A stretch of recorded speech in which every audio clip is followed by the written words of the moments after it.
Hi guys, and welcome back to another mod showcase. Today we not only have one mod but two from the same creator, Goose. And that's his sweet signs and sweet personal launchers. First of all, a little tip for installing them. To install those mods you need to install the sweet tool base too. So make sure you have all of those installed. The toolbase is the resource mod you will need for all of the sweet mods. So to unlock the mods, as usual, we need to go to our hub terminal. We have at tier 1 the sweet signs, which are actually free, and at tier 2 the sweet personal launchers for 200 iron plates, 100 cables and 200 iron rods. There's one small thing though. The milestones have a timer, and it is a pretty short one, and that actually makes problem at the moment. So when the pod starts, because the timer is only 10 seconds, it won't start the return animation, so you have no flyer anymore on your hub. And I guess reloading could help, but what will also help is just wait till the animation is over to unlock the second thing. So in my case that would be the personal launchers, and it will trigger the return animation. As you can see, he comes back.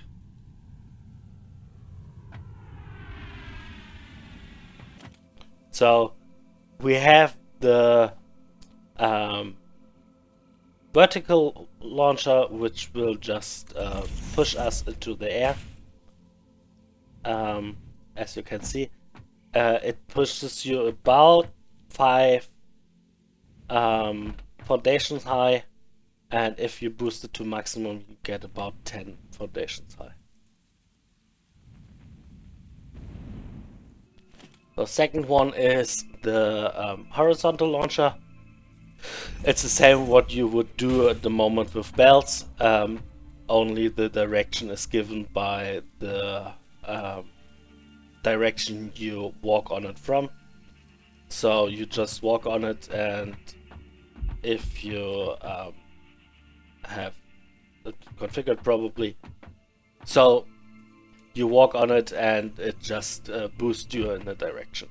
It doesn't really matter how fast you walk on it, so you get about the same distance if you walk on it than if you would sprint on it. And that's one of the main advantages of it. You can configure the launching speed you wanted to use pretty exact.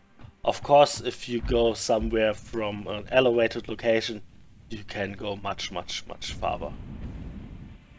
So the last one is the Directional Launcher, which works a little bit different. I'm going to show you from my radar tower.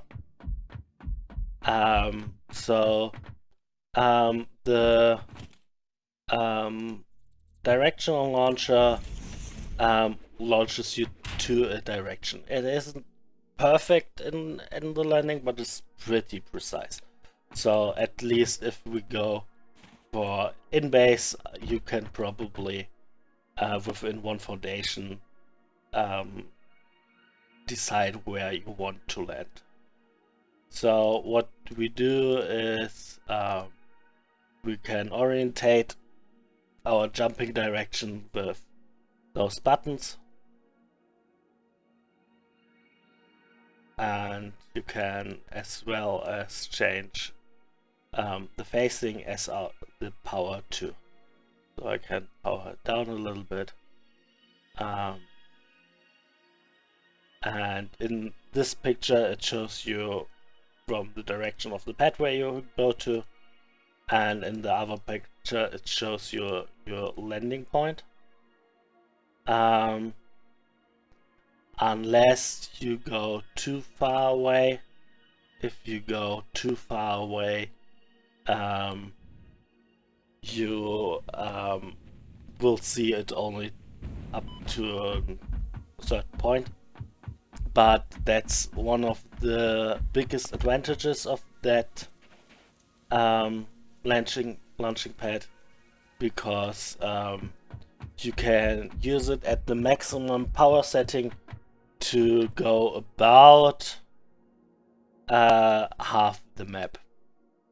Of course, you have to think for something to land on. Jetpack works just fine though. So I can choose the direction.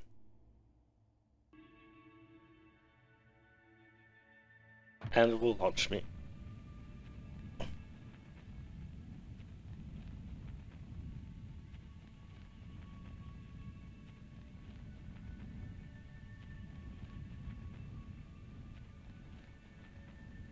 As you can see, it launches you pretty far.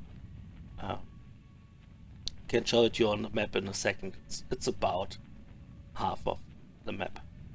Of course, if you have a jetpack, you can go a little bit farther,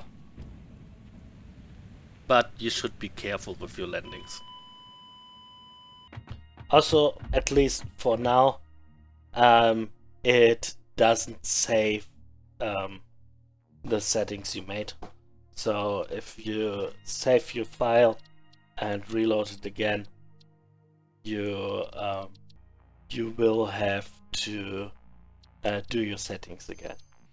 As you can see, just gives me standard errors again. So next up are the signs. So I showed you already how to unlock them. You need to create a sign maker. In the moment you create them in the craft bench, I already talked with Goose, and probably you are going to be able to build the sign maker in the workshop too.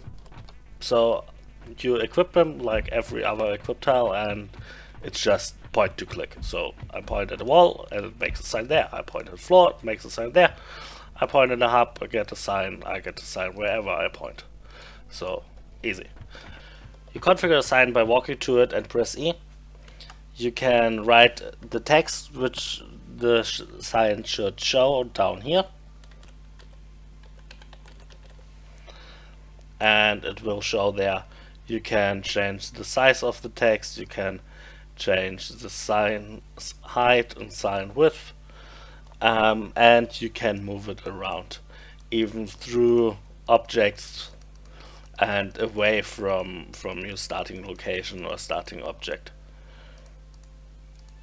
And you can also rotate it or flip it or rotate it that way, so you can actually place it wherever you want. You can make the increments a little bit smaller and bigger here to have more or less fine control. So even more interesting it gets if you place a sign on a container, because it automatically counts how many items are in that container, and you can still name it like concrete, and to name what's in the container. Yeah, so you could make a sign on every container and have it output how many items are in there, and even tell you what's in there, which especially for warehouse can get pretty useful. So there's one more thing it does. If you put it on a machine, it automatically tells you what the machine is producing, which can be pretty useful too. And also you can move the sign away from the machine.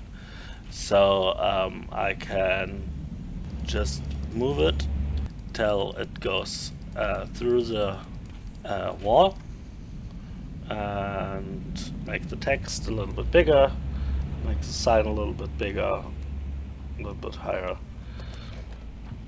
And when we go outside, we have a sign which shows you what is produced in the factory.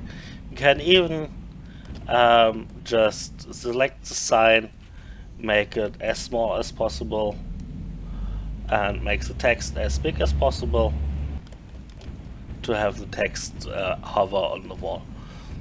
In the moment, it doesn't count items in other things than the storage containers, but Goose probably is going to fix that, at least for the truck stations and train stations, to give you an amount too. So yeah, that's about it. I hope you enjoyed it. Please subscribe if you don't want to miss my videos, and press the bell icon. Give me a thumbs up to let me know if you like the video, and see you next week. Bye bye.